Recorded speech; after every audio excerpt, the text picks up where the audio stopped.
শ্বশুর বাড়ি থেকে বাবা-মার সংসারের খরচের টাকা দেই, এটা আমার শাশুড়ি একদমই পছন্দ করেন না।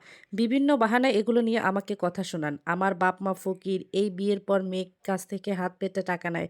১ম কানে না দিলেও এই বিষয়টা আমার খুব খারাপ লাগে। বিষয়টা নিয়ে আমার শাশুড়ি মাকে অনেকবার বোঝানো হয়েছে। কিন্তু আমার শাশুড়ি মা সবসময় বলে ওঠেন যে, "বিয়ের পরে আবার বাবা-মার প্রতি কিসের দায়িত্ব?" একটা প্রাইভেট ব্যাংকে জব করি আমি। ছোটবেলা থেকে ভালো রেজাল্ট করতাম এবং আমার দিনমজুর বাবার অনেক কষ্ট হতো আমাদের পড়াশোনা করানোর জন্য। বাবার অনেক স্বপ্ন ছিল।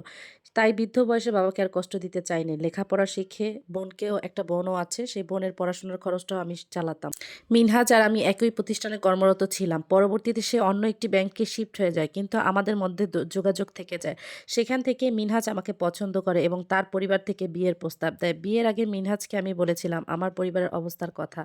বলেছিলাম যে আমার পরিবারের হাল আমাকেই ধরতে হবে। মিনহাজের কোনো আপত্তি ছিল না। সেই কারণে বিয়েতে মত দিয়েছিলাম। আর পারিবারিকভাবে আমাদের বিয়েটা হয়ে যায়। কিন্তু ১ বছর না যেতে বাপের বাড়ির খরচ চালানো নিয়ে আমাকে কথা শোনাতে শুরু করে দেয় শ্বশুর-শাশুড়ি।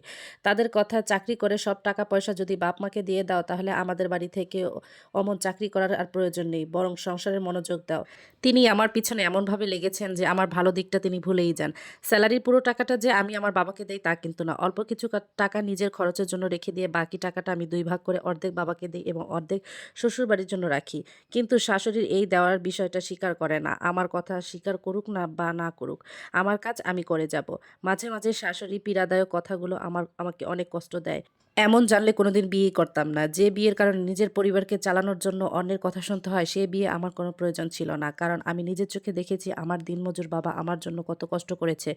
বাবাকে কোনোদিন দেখিনি একটা শার্ট কিনে বানাতে। আমাদের ২ বোনের চাওয়া পাওয়া সবসময় পূরণ করতেন। ঈদ আসলে কত বলতাম, "বাবা তুমি একটা শার্ট বানাও।" বাবা হেসে বলতেন, "যখন তোমরা বড় হয়ে চাকরি করবে তখন আমাকে শার্ট বানিয়ে দিও।" বাবার ইচ্ছে পূরণ হয়েছে। যেদিন ১ম সেলারি পেয়েছিলাম সেদিন মার জন্য একটা তাঁতের শাড়ি, বোনের জন্য 3 পিস আর বাবার জন্য একটি শার্ট কিনে এনেছিলাম। সেদিন আমার মা-বাবার চোখের অশ্রু ঝরেছিল। কারণ চাচারা এবং প্রতিবেশীরা অনেকেই বলত, "লুৎফর তুই গরিব মানুষ, দিন আনস দিন খাস। সেখানে এত কষ্ট করে মেয়েদের পড়াশোনা শিখাস কি করতে? বিয়ে দিলেই তো পরের ঘরে চলে যাবে। তখন তোর কোনো খোঁজ রাখবে না। তোর সারা জীবন কষ্টই থেকে যাবে।"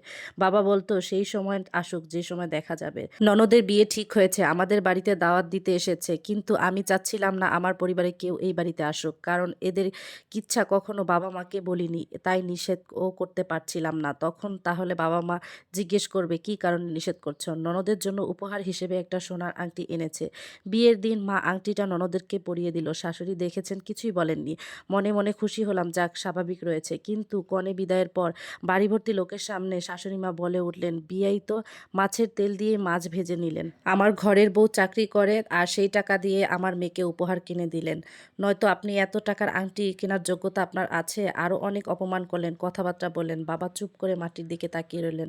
যখন দেখলাম মিনহাজ তার মাকে কিছু বলছে না, তখন আমি আর চুপ থাকতে পারলাম না। এই ১ম বারের মতো শাশুড়ির মুখের উপর বললাম, "আমি কি শুধু আমার বাবা-মাকেই টাকা দেই? আপনাকে দেই না? আমার বাবা-মাকে কেন এত কথা শোনাচ্ছেন? তাছাড়া আমার বাবা-মা আমাকে অনেক কষ্ট করে মানুষ করেছেন। আমার অর্জনের সবকিছু আমার বাবা-মারই পাওয়ার যোগ্য রাখে।" এই মুহূর্তে মিনহাজ এসে ঠাস করে আমার গালে থাপ্পড় দিয়ে বসিয়ে বলল, "মুখে, মুখে তর্ক করবে?" আর তার এমন ব্যবহার দেখে আমি অবাক হলাম। বুঝতে পারলাম না কি হলো আমার সাথে। নিজের অজান্তেই চোখের পানি চলে আসলো।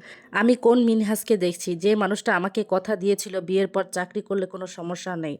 আরও কত কথা। সে আজ বাড়ি ভরা মানুষের সামনে আমাকে অপমান করলো, আমার গায়ে হাত তুলল। বাবাকে বললাম, "চলো বাবা, এখন এক মুহূর্ত এখানে থাকবো না।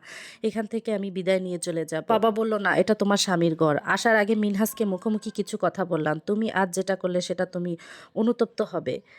তবে আজ কিছু কথা বলে যেতে চাই। বিয়ের পর থেকে আমার সাথে যে খারাপ ব্যবহার করে আসছে তোমার মা, সেগুলো তোমাকে কখনো বলিনি আমি। কিন্তু আজ না বলে পারলাম না। আর আমার বেতনের পুরো টাকাটা আমার বাবা-মাকে দেই না। টাকা ২টা ভাগ করি এবং ১ ভাগ আমার বাবা-মাকে দেই, আরেক ভাগ তোমাদের কাছে দেই। তুমি তোমার নিজের বাবা-মায়ের প্রতি অন্ধ হয়ে গিয়েছ। তাই আমার দোষটা তোমার চোখে ধরা পড়েছে। তাই অনেক ভেবেচিন্তে দেখলাম সংসার জীবনে আমার জন্য না, আমি আমার বাবা-মায়ের বড় সন্তান। তাদের প্রতি আমার অনেক দায়িত্ব। সেই দায়িত্ব থেকে আমি এড়িয়ে যেতে পারি না। আমি চলে যাচ্ছি। সঙ্গে আরেকজনকে নিয়ে যাচ্ছি। শুধু আমার মধ্যেই বেড়ে উঠবে সে।" বেরিয়ে আসার সময় মিনহাসের বাধা দিল না। বুঝতে পারলাম আমার জন্য তার আর প্রয়োজন ফুরিয়ে গেছে।